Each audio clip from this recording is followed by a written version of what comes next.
8h, 9h sur Radio Courtoisie, suivez la ligne droite. Bonjour Jean-Frédéric Poisson. Bonjour. Vous êtes président du parti VIA, la voix du peuple, et soutien porte-parole d'Éric Zemmour également. Vous présentez ce livre La Macronie et l'islamisme, 5 ans de lâcheté, aux éditions de Paris Max Chalel. Et je trouve ça très important, c'est pour ça que c'était vraiment important pour moi que vous veniez avant les élections, qu'on dresse ce bilan, un des axes de bilan de mandat d'Emmanuel Macron, bilan qui n'a pas eu lieu. Et pourtant, Dieu sait qu'on a eu des annonces côté Emmanuel Macron sur ce combat contre le séparatisme islamique. Rappelez-vous le discours d'Emmanuel Macron en février 2020 à Mulhouse. Alors, cette stratégie de lutte contre le séparatisme islamiste, elle doit se construire à mes yeux autour de 4 lignes de force. La première, c'est de reprendre le contrôle et de lutter contre les influences étrangères. En particulier à l'école et dans les lieux de culte, c'est ce sur quoi je veux surtout aujourd'hui m'exprimer. La deuxième, c'est de favoriser une meilleure organisation du culte musulman en France, justement dans le respect de la laïcité et pour s'assurer du respect de toutes les lois de la République. Troisième ligne de force, c'est de lutter avec détermination contre toutes les manifestations du séparatisme islamiste et du repli communautariste qu'il génère et qui contreviennent aux lois et règlements. C'est-à-dire rentrer dans le détail de ce que je viens d'évoquer. Voilà, vous avez entendu Emmanuel Macron qui développe ses axes pour lutter contre le séparatisme islamique. Et pourtant, quand on lit le livre de Jean-Frédéric Poisson, La Macronie, l'islamisme, 5 ans de lâcheté, on réalise que finalement, Olivier Véran, Castaner, Édouard Philippe, Richard Ferrand, Nicole Belloubet, tous ont quand même travaillé d'une certaine façon pour l'islamisme. En règle générale, le bilan d'Emmanuel Macron est un bilan en trompe-l'œil. Je vais pas assommer nos auditeurs ce matin avec des listes interminables, mais ayez simplement un chiffre en tête. Mais il faut du concret, oui. Sur 100 textes de loi votés par le Parlement depuis le début du quinquennat, seuls 60% ont fait l'objet de décrets d'application. Autrement dit, lorsque la Macronie, ses porte-paroles, ses chantres et ses héros vous disent qu'ils ont refermé le pays en profondeur, la réalité c'est que 2 lois sur 5 ne peuvent pas être appliquées parce qu'il n'y a pas de décret. Comment c'était avant ? La proportion était assez conséquente, mais d'abord on frimait un peu moins sur les plateaux de télévision, on racontait moins de bobards et on prenait un peu moins les gens pour les andouilles. Là, la communication du gouvernement, c'est une espèce de position de thaumaturge, c'est-à-dire je parle et ce que je parle devient, ou ce que je parle se réalise, ce que je parle... La prophétie de l'autoréalisation. C'est ça. Et bien ça marche pas comme ça. Premier élément. Deuxième élément, l'islam et la question de l'islam ne fait pas exception à cette règle. C'est-à-dire que il y a évidemment beaucoup de choses ont été dites, des lois ont été votées, des associations ont été dissoutes, mais très peu. Des écoles coraniques ont été inquiétées, mais pas beaucoup.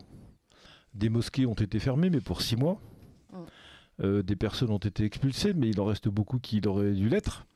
Et en réalité, il y a un décalage terrible entre, d'un côté, la fermeté qui est affichée dans les discours et la réalité de l'action qui est conduite. Vous avez diffusé l'extrait du discours de Mulhouse du président de la République il y a maintenant 2 ans. Il commence par dire « nous allons réduire les influences étrangères ». Quelques semaines après ce discours, il signait avec la Tunisie un accord pour faire en sorte que les professeurs d'arabe à l'école primaire qui enseignent dans les écoles françaises soient recrutés, fassent l'objet d'un accord particulier entre le gouvernement tunisien qui les met à disposition et l'École nationale d'éducation nationale qui les emploie. Donc il y a un moment où cette schizophrénie ne tient plus. Et ce livre est un peu le bilan de cette schizophrénie. Il y a d'autres exemples de schizophrénie. Vous parlez des mosquées qui sont fermées seulement pour 6 mois et des écoles islamiques qui sont peut-être certaines fermées, mais à grande pompe, c'est vrai, à chaque fois, il y a toute une communication derrière. En revanche, vous le dites, c'est votre premier chapitre, vous dites des mosquées appartenant aux courants radicaux s'ouvrent chaque trimestre. Oui. Chaque trimestre, et les écoles islamistes à chaque rentrée scolaire. Donc finalement, en effet, on nous fait le bilan, ça y est, on ferme les mosquées islamistes, etc. Et finalement, non, derrière, il y en a beaucoup plus qui s'ouvrent que celles qui ne se ferment. C'est tout à fait exact. Il y a le fait qu'il y a... vous vous rappelez cette phrase de Buffalo Bill qui était dramatique, il n'y a de bon indien que l'Indien qui est mort. Vous vous souvenez, avec dans les westerns à l'ancienne. D'une certaine manière, de la même manière, il y a du point de vue du gouvernement français les bons et les mauvais ennemis. Les mauvais ennemis, il faut les fermer. Ils sont la plupart du temps des gens qui ont... Alors, ce qui importe, c'est pas leur mouvance d'origine, c'est la manière dont ils ont franchi la limite. Mais je décris dans ce livre la façon dont des dignitaires membres du gouvernement ou des parlementaires en vue, des tas de gens très importants, très influents de la Macronie, ont soutenu des manifestations des frères musulmans, vont soutenir des manifestations des mosquées ouvertes par le mouvement turc Miligorus, ou bien des personnalités qui sont illustrées par des propos absolument insupportables de toute nature à l'égard d'Israël, de l'Europe, des chrétiens, de la terre entière, enfin, pas simplement des bêtises, parce que vous vous rappelez cet imam à Brest qui considérait que si on écoutait de la musique, on était transformé en singe. Il y a longtemps que j'aurais changé de nom, moi, si c'était le cas, parce qu'avec toute la musique que j'écoute, je m'appellerais plus Poisson depuis un moment. Mais c'est au-delà de ça. Donc je veux dire on ajuste sa fermeté en fonction d'un certain nombre d'intérêts qui sont d'ailleurs assez peu lisibles. Mais on ne mène pas la guerre contre l'islam jusqu'au bout, ça n'est pas vrai. Et le gouvernement n'est pas aussi ferme qu'il le prétend. Pour ce qui concerne la fermeture de mosquées, dans votre livre, vous soulignez que ce n'est pas l'exécutif qui empêche une fermeture plus longue, mais il y a un problème juridique, c'est au niveau du Conseil d'État. Et ça, c'est pas si j'ai bien compris. Oui, alors il peut effectivement, comme toutes les décisions qui sont prises par le Conseil des ministres, elles sont opposables en droit, donc n'importe quel citoyen a le droit de les attaquer. Moi, je crois que c'est très simple. Tant qu'on n'aura pas clairement défini et traité une question qui est simple, c'est de savoir si, oui ou non, on a le droit de faire perdurer et de laisser se propager dans l'espace public une doctrine qui est contraire à l'esprit des valeurs de la République, de la démocratie avec un D, un E, accent aigu majuscule, etc. On dit oui, on a le droit puisque c'est la liberté de conscience et la liberté d'opinion. D'ailleurs, nous en bénéficions nous-mêmes ce matin encore, en tout cas tant que ça durera. Au nom de cette liberté d'opinion et de conscience, vous avez le droit de professer, de dire ce que vous dites du moment que vous n'injuriez personne, que vous n'incitez pas à la haine et que vous ne commettez pas de délit. Les musulmans qui propagent la foi musulmane ne commettent pas de délit. Sauf à partir du moment où ils commencent à appeler au meurtre, à appeler à la violence, à appeler à la déstabilisation, ce qui est un délit.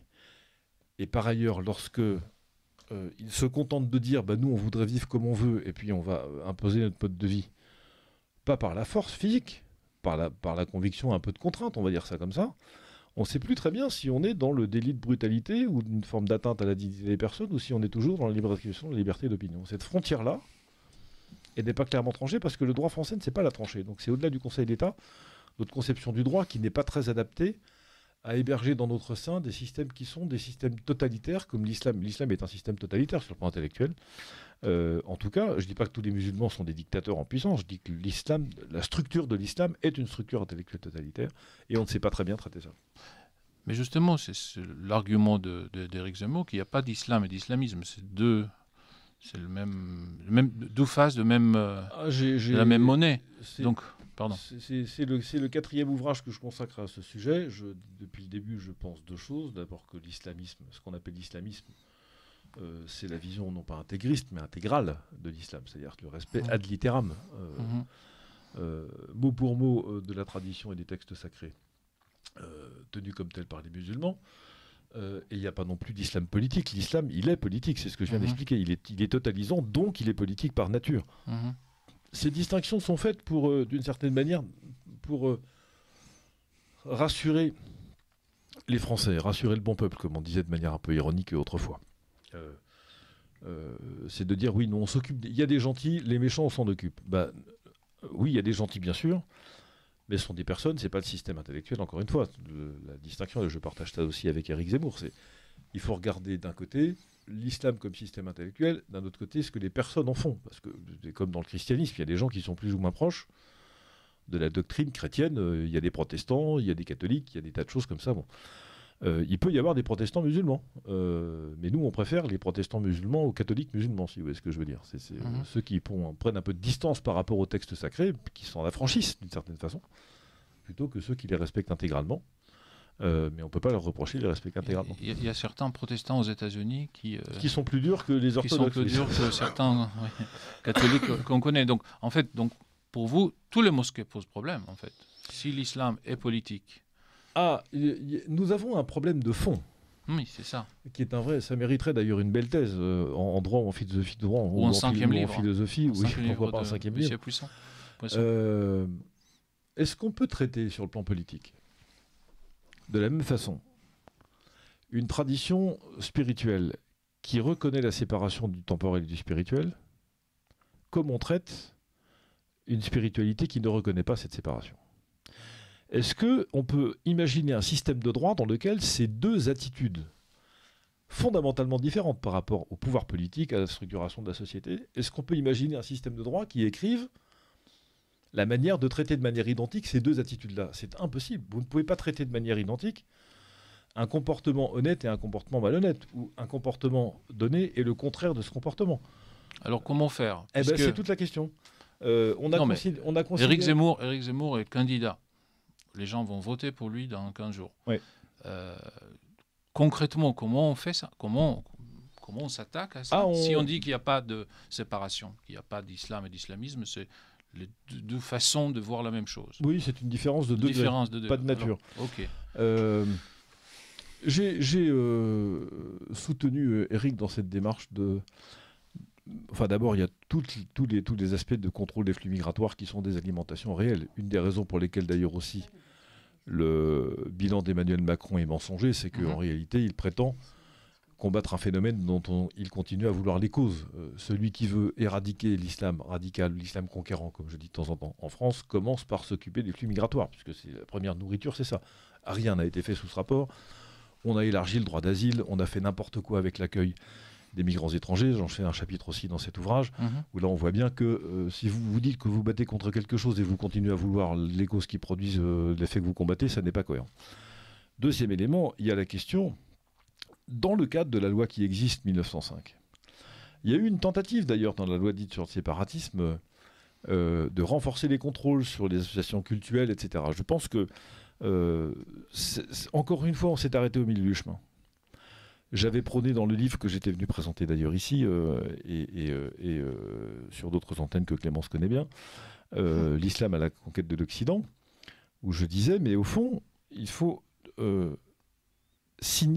faire signer par les communautés, chaque communauté, puisqu'il n'y a pas d'entité spirituelle unique, parce que c'est impossible dans le sunnisme. Si on avait affaire à des chiites, ce serait possible, parce que pour eux, ça existe. Pour les sunnites, ça n'existe pas. Donc il faut dresser association cultuelle par association cultuelle. Et c'est chacune de ces associations qui doit s'engager à ce que, bien sûr, les musulmans ont le droit de pratiquer leur foi, et comment est-ce qu'on leur interdirait? Mais ils doivent s'engager à ce que cette pratique, effectivement, s'inscrive dans le strict respect de ce qui est demandé à tous les autres croyants qui vivent en France sous le régime d'association cultuelle. Et le contrôle doit être fait. Il n'y a pas de contrôle. Et qu'on ne vienne pas me raconter de bêtises.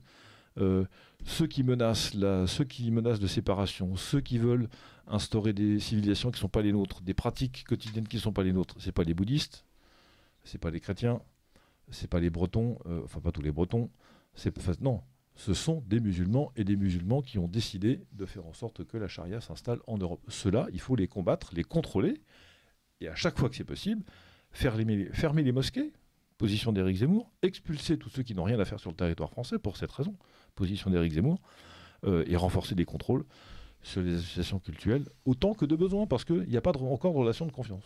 Et pour vous répondre également, Guy Mikhaëli, je vous propose d'écouter un extrait du discours de Trocadéro d'Éric Zemmour, où il s'adresse justement à la population musulmane. Je respecte toutes les religions et tous les croyants. Rien ne vous empêche d'être vrai Français et de vivre votre religion dans le respect des lois et dans la discrétion. Le choix que je vous propose, c'est d'embrasser la culture française, c'est d'embrasser une langue, notre histoire, nos mœurs, notre art de vivre. Je veux croire que c'est possible. Beaucoup de compatriotes musulmans ont déjà fait le choix de l'assimilation et ceux-là, je le répète, sont nos frères. Ce qui est intéressant, Jean-Frédéric Poisson, il parle du respect des lois, donc là on est encore dans la distinction temporelle spirituelle. Il précise tout de même dans la discrétion. Ce qui ne veut pas forcément dire qu'il faut que tout cela est encadré par la loi. Il y a presque quelque chose, et ça va avec l'idée d'assimilation. Ça veut dire il faut... Oui, voilà, il y a une forme de courtoisie par rapport à la culture. C'est exactement ça. Je me souviens d'une interview que m'avait demandé une de vos consoeurs, Caroline Forest, qui est réputée pour être assez en pointe, je mets des guillemets, sur ces questions-là. Et on parlait, juste après de la question de l'attentat de Charlie, du droit au blasphème. Et elle m'avait dit, mais vous, évidemment, vous êtes contre le droit au blasphème. Alors je dis, madame, c'est une forme de la liberté d'expression. Voilà. Ou alors je respecte notre système de droit, ou je ne le respecte pas. Ce que j'ai simplement envie que vous compreniez, c'est que dans le même système de droit, on doit pouvoir garantir la liberté d'expression, mais ayez conscience que quand vous blasphémez, vous blessez ma conscience. Parce que pour moi, Dieu est une personne. Je vais dire, c'est un ami, c'est plus qu'un ami, c'est bien plus que ça, mais c'est aussi ça.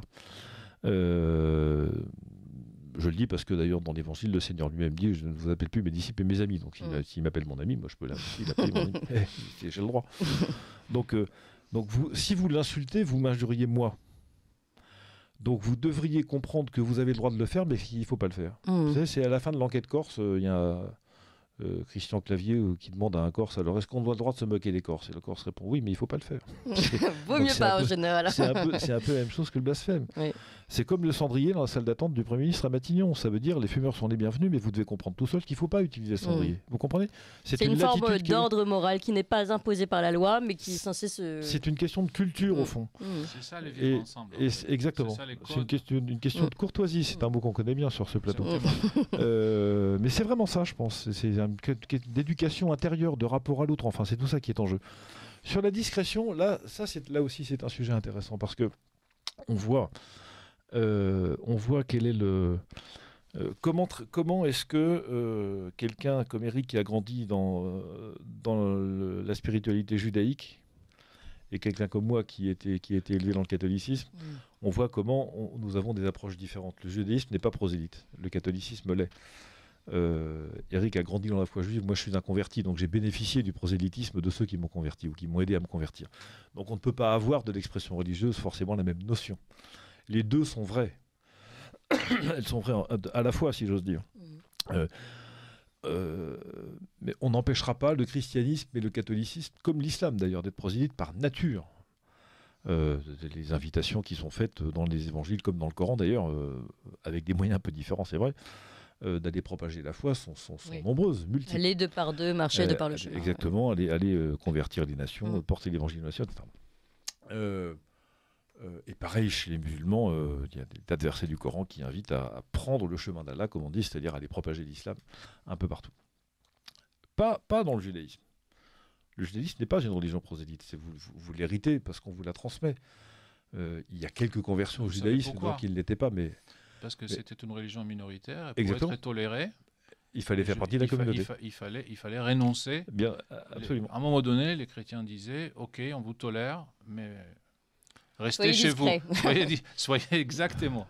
Ils ont subi un discours de Trocadéro. Alors ça, ils ont écouté et ils ont intériorisé. Vrai. Ça, ce que vous dites. Dit aussi longtemps qu'on vive parmi vous, c'est comme ça que ça se passe. Oui, c'était déjà vrai un peu avant la naissance du christianisme, parce que dans l'Ancien Testament, quand même, la question de la transmission, l'appartenance au peuple, etc., ne sont pas des choses qui sont aussi... Il n'y a pas... Hérode était issu d'un peuple converti, et lui aussi n'a pas hésité. Ce que je veux dire, c'est qu'il n'y a pas de tradition prosélyte ancrée comme une forme de oui, il n'y a pas de Pentecôte. Non, il n'y a pas. Voilà, il y a pas de propagande. Tout ça n'est pas dans la spiritualité juive. Et donc, la conciliation des deux approches au fond est intéressante. À la fois, comment est-ce qu'on fait avec une religion par essence prosélyte? On essaye d'inviter en tout cas à la discrétion. C'est la bonne solution pour la question du voile, par exemple, qui est un sujet si difficile. Je vois pas, moi, comment on peut faire respecter. C'est vrai qu'on voit que parfois les lois ne suffisent pas. Et puis même, parfois, on mélange. Même les lois, on le voit avec le burkini dans la piscine. On dit que c'est pour des raisons d'hygiène. Est-ce que c'est vraiment pour des raisons d'hygiène? Au fond, peut-être que pas. Mais on préfère parler d'hygiène plutôt que de parler justement de discrétion. Disons, pour moi qui ai eu la responsabilité d'une piscine pendant que j'étais élu local, je vois bien comment on traite les questions. Il est vrai que pour un responsable de piscine, public, j'entends, la question des tenues vestimentaires est essentiellement liée à la question de l'hygiène. Je me souviens d'avoir pris des règlements, je ne pensais pas que je ferais ça une fois dans ma vie. Interdire tout autre vêtement dans la piscine que les slips de bain, pour les messieurs s'entend. Pourquoi ? Parce que y avait tout un tas de jeunes, ou moins jeunes, qui passaient leur journée dans le même short et qui allaient se baigner avec. Inutile de vous dire que chlore ou pas chlore, dans ces cas-là, la propagation des bactéries se peut se faire de manière rapide. Donc on avait interdit. Je ne pensais pas un jour dans ma vie signer un texte dans lequel il y avait marqué article 6, seuls des slips de bain sont tolérés. J'ai fait ça dans ma vie politique, voyez-vous. Donc la tenue vestimentaire dans une piscine, c'est un argument qui est solide, ça existe. Enfin, c'est un sujet, et il ne faut pas dire que ce n'en est pas un. Mais ça peut servir de prétexte assez facile pour éviter de traiter les problèmes de fond et de regarder les choses en face. Maintenant, comme j'avais eu l'occasion de dire pendant le débat sur la primaire, si on commence à rentrer dans des mécaniques de police du vêtement, on ne va pas s'en sortir. On ne va pas s'en sortir. Et c'est l'ancien législateur, vice-président de la commission des lois de l'Assemblée nationale qui vous le dit. Je ne sais pas écrire le texte qui interdit aux femmes dans la rue, les femmes musulmanes dans la rue, de se voiler. Parce que si vous n'êtes pas musulmane, vous portez un voile. Par définition, vous n'êtes pas soumis. Enfin, vous comprenez, on commence à rentrer dans des trucs, mais affreusement compliqués. C'est bien le problème de ces lois. Il y a un procès d'intention. Voilà. L'appel à la conscience personnelle, c'est-à-dire à une forme d'intelligence de situation, à la discrétion. Le sens de la culture. Mais ça ne s'écrit pas dans la loi. Et ça n'est pas d'ordre réglementaire. C'est pour ça que cette notion était intéressante, qui était introduite par Éric Zemmour. Rapidement, je voudrais revenir sur votre livre, parce que quand même, il ne faut pas rater ce bilan de mandat tout de même d'Emmanuel Macron. Il est fait sous aucun rapport, c'est vrai. Voilà, et autre chose importante, on a parlé donc des mosquées qui réouvrent ou alors qui continuent d'ouvrir, il y en a plus qui ouvrent que qui ferment, de ces écoles coraniques. On peut aussi parler des sorties de prison, notamment anticipées, de terroristes. Et là, vous citez avec Nicole Belloubet, à l'époque au ministère de la Justice, qui a quand même ouvert... attendez, alors pourtant 31 personnes condamnées pour terrorisme sont sorties de prison en 2020, 62 en 2021 et 50 sortiront en 2022. Ça pose quand même aussi de vraies questions et ça c'est-à-dire que c'est même pas de la culture, c'est pas de la discrétion, c'est directement des gens dangereux. C'est une très mauvaise manie française et quand ma grand-mère disait mauvaise manie, c'était un peu plus grave que tout. C'est-à-dire cette volonté de ne jamais faire exécuter les peines jusqu'à leur terme. Ça, alors, il n'y a malheureusement pas que pour les terroristes, ça vaut pour des tas de gens. Enfin, les terroristes, c'est peut-être un petit peu plus grave. C'est tout à fait plus grave. On avait d'ailleurs inventé la rétention de sûreté dans les années 2007-2008, sous le quinquennat de Nicolas Sarkozy, pour expliquer qu'effectivement, un certain nombre de détenus, ce qui d'ailleurs pose d'autres problèmes, mais un certain nombre de détenus n'ayant pas manifesté d'affaiblissement de leur danger potentiel pour le corps social devaient être surveillés plus longtemps que ce que la peine de justice prononcée contre eux avait décidé. Vous comprenez tout de suite que là vous êtes en train d'ouvrir des brèches. C'est très très compliqué parce que c'est un régime d'exception pour être clair, comme l'état d'urgence, c'est-à-dire vous donnez à un pouvoir qui n'est pas le pouvoir judiciaire ou l'autorité judiciaire le droit de sanctionner des gens, de restreindre leur liberté. Enfin, on n'aime pas ça. Enfin, quand on commence. Maintenant, comment fait-on avec des terroristes? Alors, là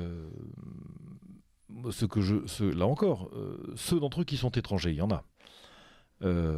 Doivent être immédiatement renvoyés dans leur pays. C'est-à-dire, si vous les sortez de prison pour les expulser et les renvoyer dans leur pays d'origine, après tout, c'est mieux que si c'était... On a vu qu'on avait du mal avec les expulsions du territoire. C'est mieux que si c'était pire, mais ça marche assez mal, les expulsions du territoire, surtout quand on ne veut pas. Puisque là, on en est, je crois, à une trentaine par an, ou quelque chose comme ça. Enfin, en tout cas, le pourcentage a terriblement baissé. Assez grotesque. Il n'y a pas de système de surveillance parce qu'on n'a pas les moyens pour le faire. Donc c'est tout simplement criminel. Je pense que va se reposer avec la prolifération de l'islam conquérant la question de la déchéance de nationalité pour les binationaux, question qui avait été évacuée par François Hollande et qui a perdu, je pense, une partie de son mandat, enfin de sa capacité de se représenter. La question sera reposée parce que les Français ne toléreront pas que on soit sous la menace à plusieurs reprises et de manière réitérée de gens qui ont déjà été condamnés pour des actes ou des tentatives terroristes.